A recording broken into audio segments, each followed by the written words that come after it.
At work, I do a lot of extra stuff, company party planning, pick up extra shifts, etc., and get extra paid time off, PTO, as one of the compensations. Due to this, I end up getting maxed out PTO and use it regularly. Well, I have a major certificate test next week and wanted to get all of my schoolwork done for the next few weeks and spend a large amount of time studying and doing practice exams in preparation for my test. I took the whole week, after Labor Day, off in order to do this. I didn't tell my wife because I knew she would start asking me to do other stuff, go places, etc. Despite my intention for PTO being academically based, I do have kids, and I know I cannot study for 12 hours a day, so I would break it up every few hours and do some stuff with them. Well, my first day was fine because my wife was working and my kids were out of the house, so I was able to complete almost all of my 2 weeks' worth of schoolwork. On day 2, my wife starts doing the "you cannot stop studying to play with your son. He wants to go outside, can you take him?" etc. I told her, this is why I didn't mention having PTO, because from your perspective, I am still working, yet you aren't going to take it that way. She said I'm an idiot for lying to her. Maybe I am, but I know my wife. She gets on me to do extra stuff while I'm working from home, so if I'm not working but still studying, I knew she would push it even more. She even does the whole "you better pass your test" crap, yet seems to get in the way of my studying unless it's late at night when she's asleep. Now, here are the comments. Comment 1. I was prepared to say, "You're the idiot," but I'm torn. When you're working from home, including anything that requires study, for certifications, job promotions, it is supposed to be work, not running errands, playing with the kids, or doing household chores. Just like you can't do these things when you're in the office, the company is paying you to focus on their needs from a place more convenient to you. You need to have a conversation with your wife concerning the fact that if you're doing anything work-related from home, that needs to be your focus. You shouldn't have to lie or conceal anything from your partner. The fact that you felt like you had to speaks volumes about the state of your relationship, and you'd both better take a hard look at how you interact with one another before this whole thing falls apart. The belittling things she said create the idea that she is disappointed with your level of effort. Play with your kid while you're supposed to be working. You'd better pass your test. And the fact that you feel she's unsupportive. She gets on me to do extra stuff while I'm working from home. So if I'm not working, but still studying, I knew she would push it even more. Imply there's a level of resentment there that is festering that you're both ignoring. Everyone sucks here, and I hope the two of you consider couples therapy. Comment 2. Everyone sucks here. You earned this extra PTO by picking up extra shifts. The extra stuff kept you away from your family, and your wife had to pick up the slack for you not being there. This extra PTO should have been used to make up for the time your wife had to cover for you and the time you missed with your kids. The only reason I didn't go with "you're the idiot" is because your wife doesn't treat you studying and working from home like you are at work. And her snide comments, I understand why you didn't tell her. It seems like her actions may stem from you disrespecting her time, effort, when you take on extra work. When you ask her to do extra with the home or kids, when you take on extra work, is probably not too different from how you feel when she asks the same of you when you are working from home. Comment 3. Info. Do you normally work from home, and now you are on PTO studying from home? I don't see any difference or reason that would be discussed with her. You're on paid time and studying for a certificate related to your career that will presumably help you earn more money in the future and/or keep your job. Or do you normally work from an office, and you got dressed, got in your car, drove around the block, waited for her to leave for her job, and then you drove back home?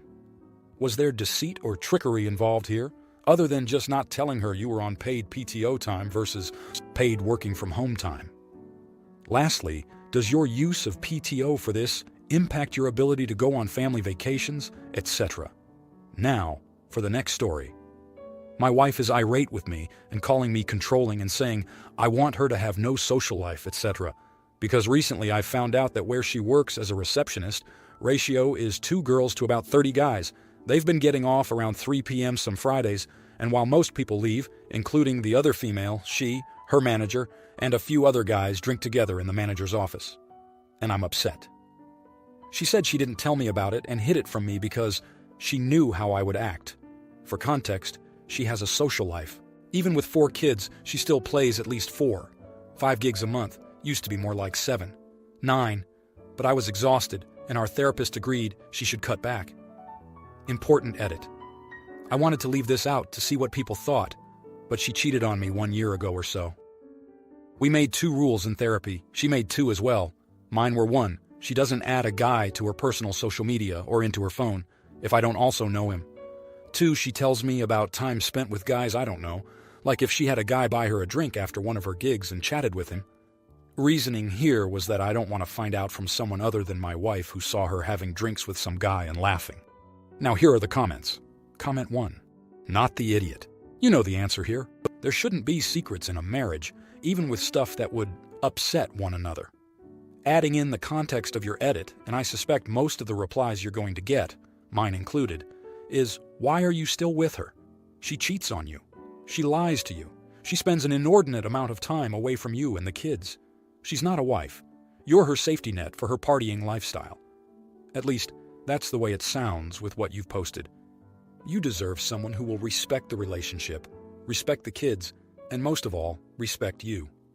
Right now, you absolutely do not have that, and aren't likely to get it anytime soon. You need to look up sunk cost fallacy and spend some time seriously considering what the future of your marriage is going to look like. From where I sit, it's not promising.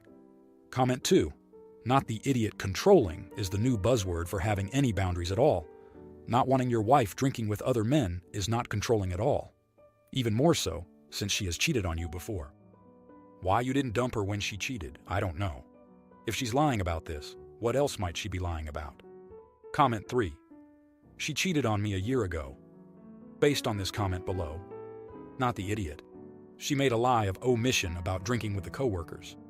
While the act itself is not wrong, keeping it behind your back when she has a history of tripping and falling onto someone's penis is very wrong. Now, for the next story. Am I the idiot for refusing to participate in my 35-year-old birthday lunch at work? My office is small, 9 people total, and every other employee gets their own lunch except for me and Francis, 39-year-old, who shares my exact birthday, are forced to share a birthday outing each year. This means that each year, everyone else gets to choose their favorite restaurants, while each year I have to settle for some mediocre restaurant, because he has the taste buds of a petulant toddler, and acts like one when we go out too. Seriously, it's embarrassing to be in a restaurant with him. He has an attitude with servers, and we all place bets to see how fast he sends back his food or complains and tries to get his meal comped. When I voice my wishes to not participate any longer in my own birthday, but would still be willing to pitch in for Francis's meal, everyone is acting like I'm the idiot. I tried to explain that if our birthdays had been even 1 week apart, nobody would bat an eye, and that we don't even do the lunch on our actual birthday, but nobody seems to care. They say I should just go along and compromise. So, am I the idiot? Edit 1.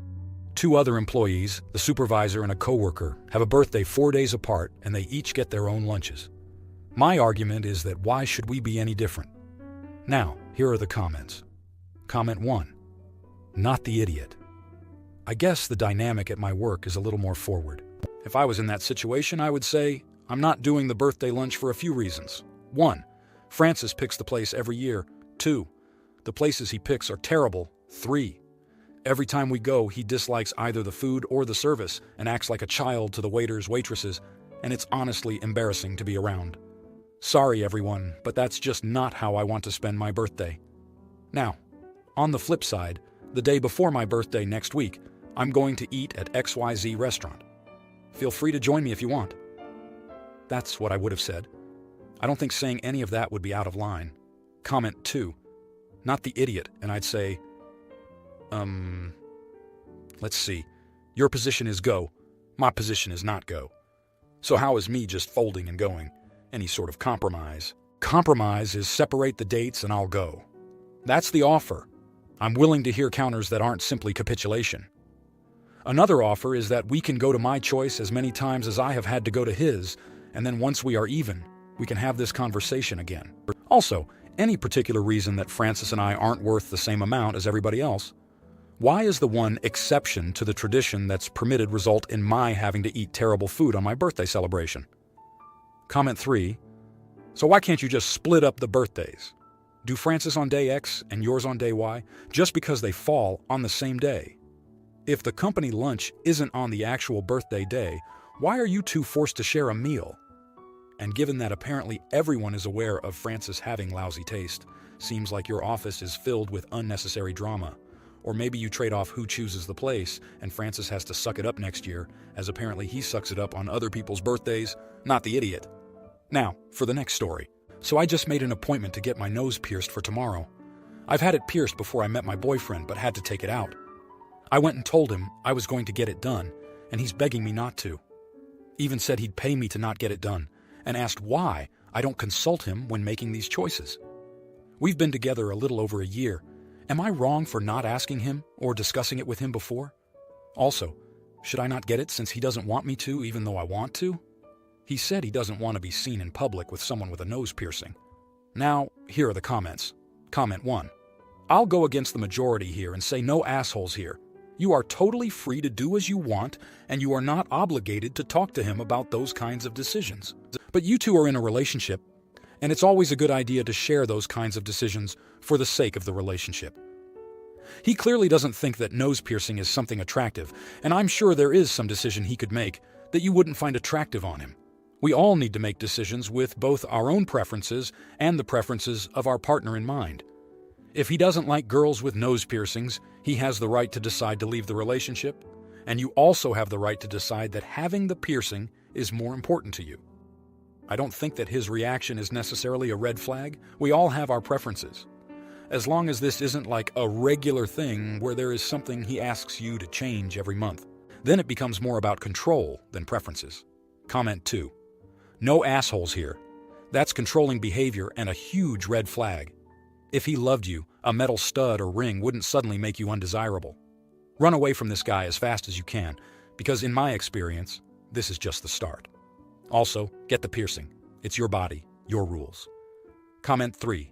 If my husband decided he, from now on, only wants to run around in high heels and short skirts, it would not be my taste. But I love him, not his fashion.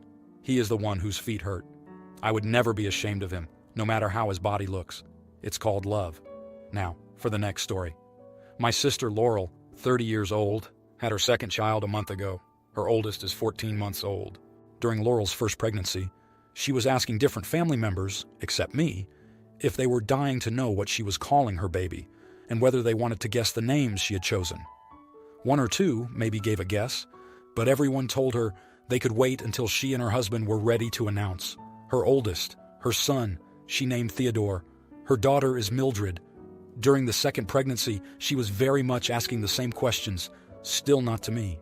She got pretty much the same responses this time from those she asked as well. A few days ago, we were gathered for our brother's birthday, and Laurel was asking if anyone had any thoughts on her kids' names. I did not consider myself included in this because she did not look at me but looked at everyone else. People were like, not really? And things were ever so slightly awkward. Laurel asked why nobody was excited to find out her kids' names, and why nobody had a big reaction. Our brother said he guessed what her kids' names would be like because of how she named her dogs, Dorothy, Stanley, and Eleanor, and he said she never hid the fact she likes really old names from anyone. Laurel was like, what is that meant to mean, the really old names part? My brother shrugged. Nobody else answered. Laurel got upset and said she had expected a lot more excitement and enthusiasm from everyone except for me, because I like weird, trendy names. But that she thought everyone else would say what great taste she had in names. I told her nobody cares what she named her kids, except for her. Nobody ever cares about what other people name their kids unless it's really crazy or they really care about names and stuff. She said that was so rude of me to say, and I was behaving like the bratty little sister who had no taste at all. Am I the idiot? Now, here are the comments. Comment 1. Sounds like sister wanted a standing ovation and lots of praise heaped on her for naming her kids. Next time you should all do your duty and give your sister the adulation she deserves. Per S. Not the idiot sister seems like an attention-seeking brat and exhausting to be around. No one really cares what you name your kids. Well, some weirdos who like to steal baby names or need to be included in the naming care. But the rest of the world couldn't really give a poop. Edit. I don't think names can be stolen or are owned by anyone. I use the term steal to describe people who use other people's intended baby names as a way of one-upmanship or because they are so unimaginative that they can't come up with their own baby names. Comment 2. No idiots here, maybe. You're right that some people aren't going to care about what folks name kids as much as the parents. It sounds like your sister was looking for some excitement about her pregnancy, and asking if people were excited to hear the name was her way of getting folks to support her.